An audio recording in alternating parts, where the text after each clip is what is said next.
Hey, everybody, and welcome back to the Wednesdays with Watson podcast. It is 2023, and I am so happy that you have joined us here today. We are beginning the month of January, continuing our series in Forgiving Trauma Makers. But before we do that, I want to talk to you about recapping 2022 and how forgiveness played into my entire year. So sit back, relax, and enjoy this episode. My Super Jubilee. Consecrate the 50th year and proclaim liberty throughout the land to all of its inhabitants. It shall be a Jubilee for you. You are to return to your family property and to your clan. The 50th year shall also be a Jubilee for you. Do not sow and do not reap what grows of itself or harvest the unintended vines. Don't do it. For it is the Jubilee, and it is holy for you. Eat only what is taken directly from the fields. Leviticus 25:10-12. As I read that passage of scripture, a couple things come to my mind. The first one is, as we read in Leviticus and this practice of the Super Jubilee, which we're going to talk about at length here, because last year was my year of Super Jubilee. So much of it was about liberation. So much of it was about freedom. So much of it was about release and reset and rest. And I wonder if any of us can fully grasp what true liberation feels like without first experiencing the freedom and liberty that comes from various and sundry things, and for the purposes of this series, forgiveness. I wonder about the release. We talked about we're in the middle of a season of forgiveness, forgiving trauma makers. What does it mean to truly release? What is proper release? Or better stated, what is freedom? Today is December the 29th, 2022, and I have struggled to write this, to bring it to you in whatever way you consume it. So much happened in 2022 that is absolutely mind-boggling. Last year at this time, I was just 28 days into my 50th trip around the sun. I had been and continue to be intentional about a lesson my friend Jenny gifted me when I turned 50 last December. You see, my birthday is December 1st, and so I usually don't get celebrated. But this year I decided that I was going to get celebrated. And since I usually end the year with a recap episode anyway, it just happens that this recap episode has a lot to do with that, finding my value, asking to be celebrated for a milestone birthday, but it has a lot to do with our season topic. And it is my prayer that you will find some freedom and some release as you're listening to this, wherever you're listening to this. While we're on the topic, if you're not following the podcast, you can do that right now when you're in your app that you're listening to. If you're listening to it on Apple Podcasts, it's the top right-hand corner. You just hit the check mark. All the other platforms make it pretty easy for you to follow or subscribe. Of course, it's free. Following helps the podcast get to more places, and it accomplishes our mission of assisting people in navigating the crooked roads of pain and enjoying the straight roads of healing. Also, click on that Contact Amy button to follow us on Instagram. That's where all the fun stuff happens throughout the year, especially in April when I spend 30 days acting like a child. So would love for you to follow us on Instagram and follow or subscribe. The podcast is greatly appreciated, more than you know. So, what exactly happened during my 50th year on this planet? If you've been listening to us, you know that it is a miracle that I'm on the planet in the first place. I never thought that I would make it to 50 years old. But alas, here we are. And as a matter of fact, I'm 51, just turned 51 just 30 days ago. What I experienced in this year was scandalous freedom, radical release, holy rest, and yes, incomprehensible forgiveness. As I mentioned, I spent most of my birthdays accepting apologies from those who were exhausted from Thanksgiving and gearing up for Christmas. quote, we will celebrate in January, they always say. And sometimes I still forget that my birthday is not actually in January, but it is in December. But when I knew that the day was barreling towards me, and kids, it barrels towards you, that I would turn a half century, 50 years old, a milestone birthday, I was determined to be celebrated, and I was determined to be celebrated on time. And I was determined to be celebrated with some of my most precious people. So on December 3rd and 5th, I had 2 fantastic birthday celebrations. It was so incredible that it made me wonder, should I press my luck every year and demand a celebration? I decided probably no, but there is no doubt that this year was different. And it all started when my friend Jenny brought me 50 cards and gifts to one of my birthday dinners. She told me about the year of Jubilee and how it was a year of scandalous freedom, radical release, holy rest, and an incredible forgiveness. She directed me to a podcast that explains it way better than I can, and I will link that in the show notes. But I decided I would embrace this year as all of those things. And this, my friend, is where and how I have experienced said scandalous freedom, radical release, holy rest, and incomprehensible forgiveness. This practice of the Super Jubilee is outlined in Leviticus chapter 25. And I opened the podcast with a portion of that scripture. Because you see, after 7 cycles of 7 years, the people experienced a year of what they called the Super Sabbath, or the year of the Jubilee. It was a year when prisoners were set free regardless of their standing. It was a time when debts, both financial and emotional, were forgiven and were released. It was a time when people whose land had been taken from them was returned. And the people were to rest. They were also to allow the land to rest, eating only what the land provided for them. It was the year of hope. Hope showed off that year because people were driven to trust the land and the God of the land who implemented the Super Sabbath, who would produce for them without their assistance. They were not to toll the land during the Super Jubilee.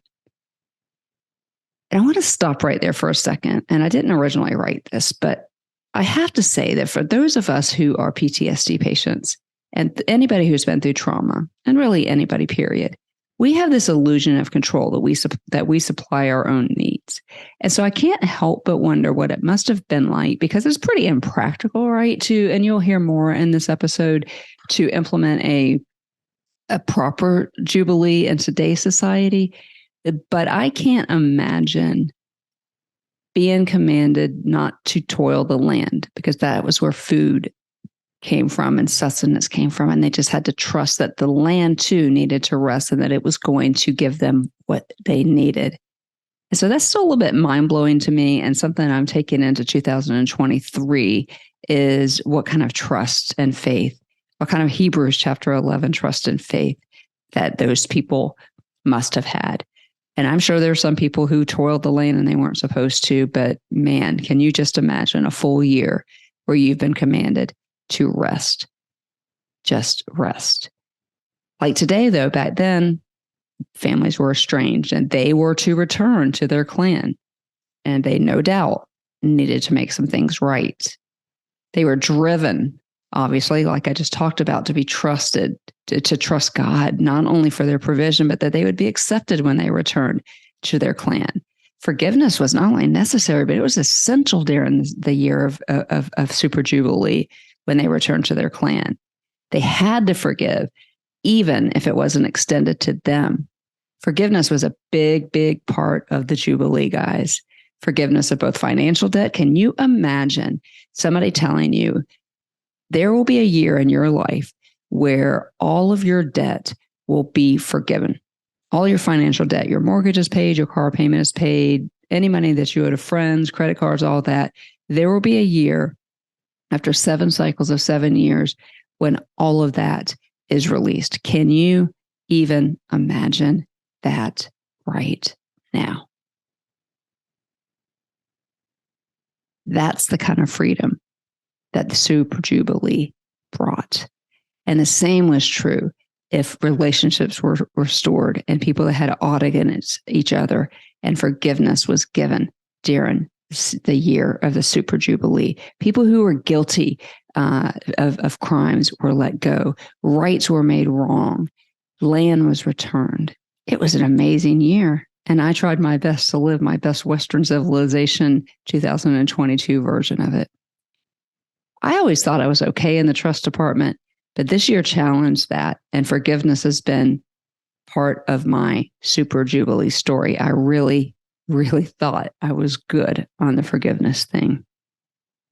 I can often be heard, actually, 80-something episodes, pontificating about how I have worked since I was old enough to have a boiled peanut route when I was 7. I joke that I've been caring for myself for a very long time. I live under the illusion that my hard work and my hands' toil are why I am not hungry or homeless. Trust has never been one of my strong suits. So I, like many of you, work and toil like I have control. I quickly learned the peace and letting it all go. The peace and the realization and the acceptance that I actually have no control at all. The ultimate radical release. That radical release brought with it the scandalous freedom, like I could begin to live my life in freedom. And that freedom brought rest. And for the first year in my life, I didn't feel guilty about rest. It was holy rest, the kind of rest where it is me and God, the type of rest that a million hours of sleep could not provide. After that birthday celebration where Jenny brought me those 50 gifts, I opened one card or gift for 50 consecutive days. But I got to tell y'all, it was the coolest thing ever. It was like 50 days of Christmas. For the gifts and cards were excellent, but the journey that this truth started was almost and is almost too hard to explain. But I'm going to try here today. As I thought more and more about the Super Jubilee, about the 50th year, about the 7 years of 7 cycles of 7 years, I thought how the people must have felt as they anticipated the year Jubilee. I referenced this a minute ago, if we can even imagine. It immediately reminded me of Proverbs 13:12. Hope deferred makes a heart sick. So one likely only got one of these Super Jubilee years in a lifetime because it was the same for everybody. And so we can imagine looking forward to that 50th year, as I mentioned just a minute ago, just from a financial debt standpoint, or being for getting your land back or any of those things. This was the year that the wrongs would be made right. And the rights were highlighted, but debts were paid, like I mentioned, both financial and relational. And again, wrongs were made right. People were forgiven. It was the year of all things new. And many of you know who have been following this podcast for any amount of time, and YouTube listeners can see behind me something that my friend Amy got for me that is all things new. And it is, you make all things pure, you make all things new, you make all things right. And this is Revelation 21:5. This was my Super Jubilee, the year of the reset, the radical reset, the release, and holy rest. So what does that mean for me? What does it mean for you? And how does it tie in to our topic of forgiveness and the Wednesdays with Watson podcast? Well, it all started one night when I sat on my back porch enjoying the unseasonably warm December temperatures. I wondered what would happen if I just let go. I wondered how painful complete surrender could be. I wondered what it would be like to trust God for provision instead of work generated by my own hands. I wasn't sure, but I was sure I was going to try, and try I did. I sat on my porch, tapping my foot to the rhythm of the cricket songs. I surprised myself when I asked God to give me a vocational ministry opportunity. If I was going to take full advantage of the year of my Jubilee, I decided I was going big, and big I went. As many of you know, I have worked in the same career most of my adult life, have been a vice president of operations in a business, and then for the past 13 or 14 years, been the chief executive officer of a business. I thought, though, that the pandemic would take that business down. So vocationally, I had been bouncing around a lot and trying to figure out what I wanted to do when I grew up and what would pay the bills, trying to figure out what's next. One of my favorite quotes from Martin Sheen and The West Wing, what's next? And to my great surprise, the pandemic did not take away our business. It helped it flourish as it never had before. But the story gets even better.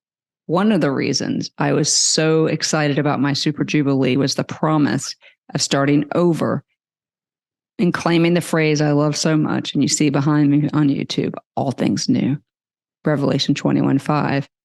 I knew it was still crucial for me to experience the radical release. And so I decided to let the land, and I air quote when I say that, provide for my needs without working my own business that has supported me for over 30 years. Now, I understand that not everybody can do this. I was in a very different situation, which I will explain to you in a few minutes. But I felt very commanded to take my hands off of that business. And I did other things, and I kept busy. But I really wanted the land to rest as well and to still provide for me. So I met with both my counselors, who both thought that it was a great idea. And we all agreed that I needed the radical release of work and the freedom to explore how I wanted to spend the rest of my life. Meanwhile, that business continued to pay all the bills and then some. But how? Before I tell you how, we need to go back for a second. The little toe-headed monster slayer sat close to the little black and white box where medical dramas played out. Sometimes I didn't even notice the familiar sound of the padlock for Mama as she locked me in the prison room.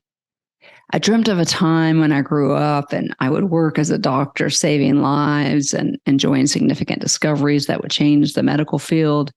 Almost every Christmas, the gift that arrived from my Uncle Lloyd had something to do with the medical field. And in fact, one year he even gave me a stethoscope. It was the coolest thing ever. And it appeared to all that we were waiting for Father Time, and soon enough, I would be in the medical field, be in medical school. Instead, I was locked in a room, abused, and ultimately abandoned. And that would be quite the story for the grown-up Dr. Amy. As many of you have listened to any part of my story, life became about survival. And whatever job I could secure after securing a college degree would have to be enough. When I aged out of the system in December of my senior year, I had secured a full ride scholarship with a pre-med major declaration. Now, a grown-up toe-headed monster slayer, I started college like I do everything, fast and robust. I was also working full-time. I was determined to fulfill my dreams of medical school. But then it happened. I have covered this on this podcast before, especially as it pertains to forgiveness. I tell the story of when I was 19 years old and when I had to sign papers to take my mom off the ventilator. I had 1 year with her after my 18th birthday and the no contact order by the state, but our communication was always shallow and meaningless. After walking into the hospital, I was assaulted with the cold hospital smelling air. We all know it. It was a rainy December day in Jacksonville, Florida. I stood at her window staring out at the skyline of my hometown, the place where so many bad things had happened. The respiratory therapist came in and cleaned her machine. And it was at that time I abandoned my dream of medical school. Then the hospital was too sad. I felt too helpless, and I began to grieve the death of that dream of working in medicine.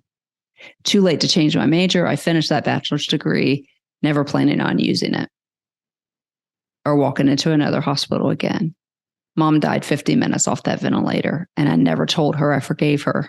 I've been living with that regret for a very long time. I started the season on forgiveness because releasing pain and heartache from the past highlighted the cracks that needed to be immobilized so that they could heal with total global rest and a release. As I thought about my current relationships, there was still plenty to release to God.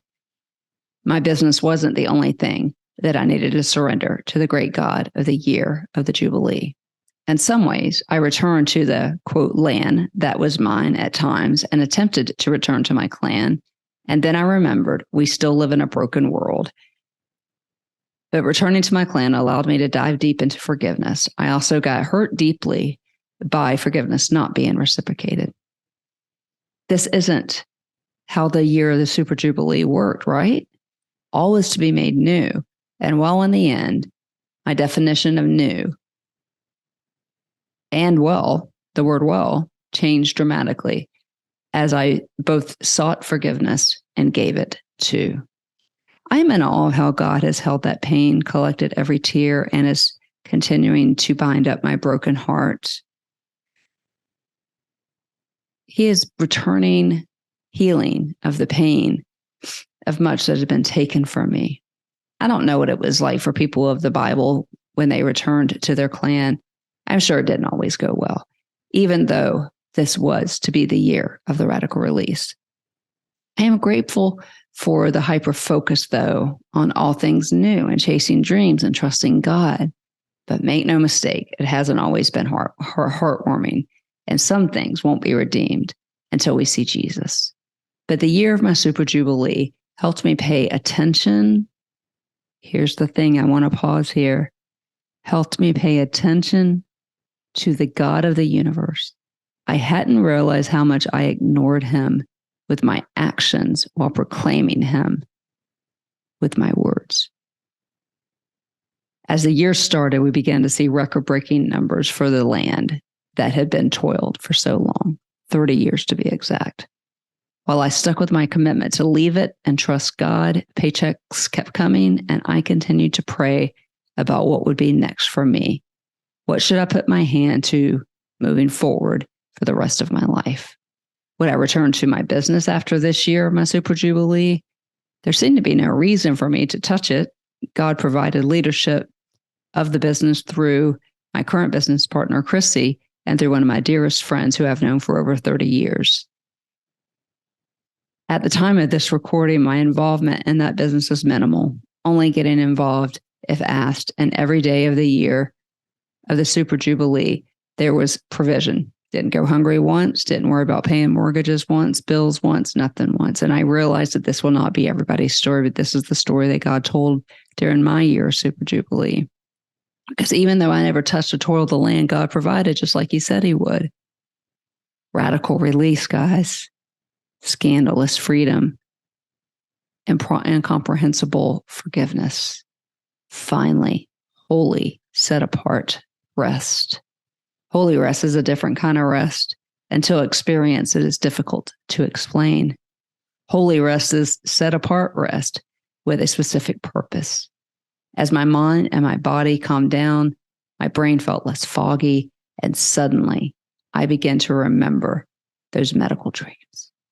I began to feel a little like Moses and others in the Bible who gave excuses when God called me. Returning to the dream was fun, but was it doable? I remember asking God if he remembered how old I was, and immediately chuckling because he knew and was calling, even at 50 years old. Dream, chase, do. So now what I thought. During a few months during the summer, I chased a bunch of ideas ranging from returning to school to be a nurse practitioner to a few other things before finally landing on what I believe God is calling me to. I am so grateful for the year of the Super Jubilee so that I could get quiet enough to listen to God and stop the madness, stop toiling the land that both on earth and the crevices of my heart demanded healing through forgiveness. I am still working on that and recognize that some things that still hurt will need to be radically released many, many times. and remember the scandalous freedom that doing so brings. Living with some clarity and rest, I began understanding what God wanted from me. Next. My late night back porch prayers for vocational ministry never really happened. Or did it? By summer, I made a significant geographical move and returned to the land that was taken from me based on a few factors.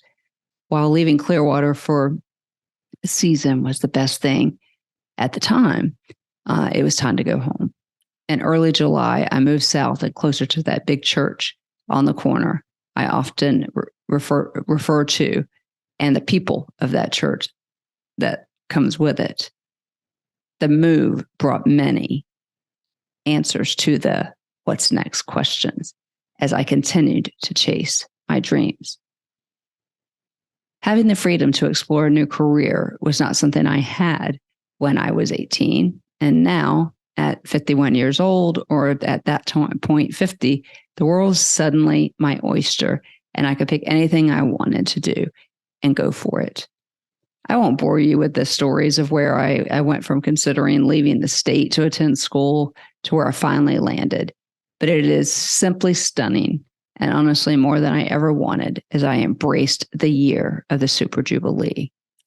In April of 2020, when I started this podcast, it was with an ember in my heart to help those struggling with mental health issues. As I dove into growing this podcast, I learned much about mental illness and knew immediately that I needed to be part of the solution.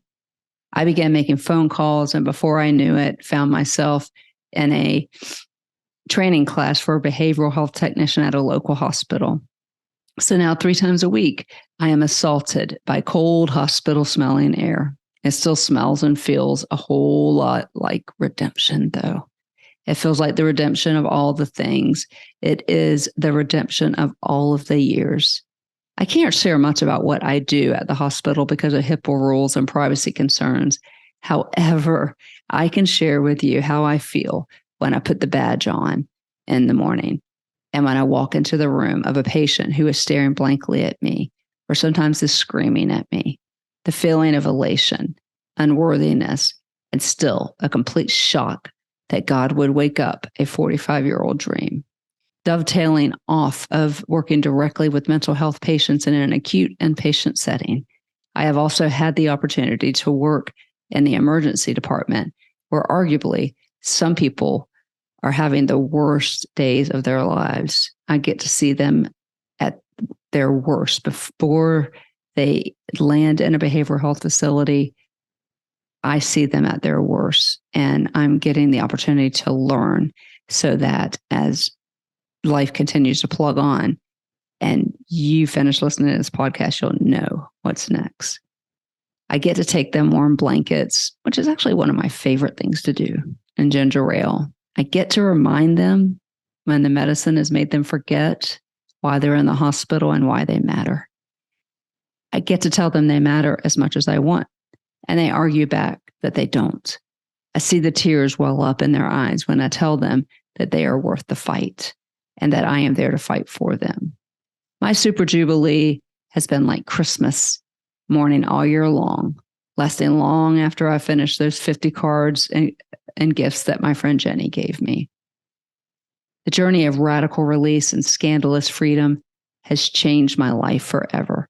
It isn't practical, as I mentioned, for most people to trust the land and to not work for a year. I am so grateful that this is how God is telling my story. That little monster slayer who sat in that prison room watching medical dramas will realize her dream after all.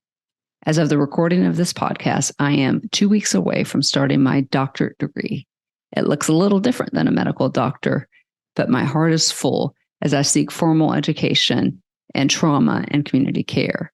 I think back to those porch prayers where I prayed for a vocational ministry and realized God answered that prayer. While I am being paid to work at the hospital, He continues to provide through the land I have toiled for almost 30 years. This year's provision of my Jubilee pays for school and sets me up for a few years to help even more people as Dr. Amy Watson. As we begin a new year, maybe some of you or starting your 50th trip around the sun. I highly recommend taking this year to practice the radical release by forgiving and then embracing the freedom of a forgiving heart. I also pray that you will leave the land and let God provide for you every day, just like he said he would. He truly does make all things new, and he will make a way for you to live a life of scandalous freedom, whether you are in the year of Jubilee or not.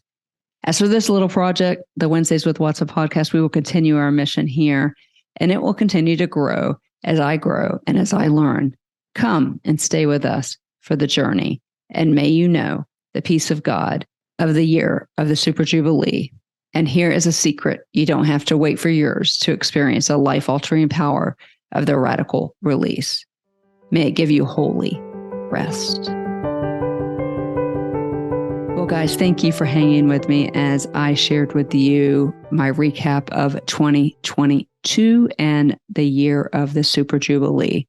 As I mentioned, I know it's not practical, and a lot of what I was able to do was just the grace of God and just a gift from him, allowing me to really lean into it and chase my dreams. And so I would appreciate your prayers, and we will be back here in 2 weeks. January is about all things new as we continue our season of forgiving trauma makers. Until 2 weeks, when we come back here in the Healing Zone, you know what I'm going to say. You are seen, you are known, you are heard, you are loved, and you are so, so valued. See you guys in 2 weeks. Here I am, you can see that I'm no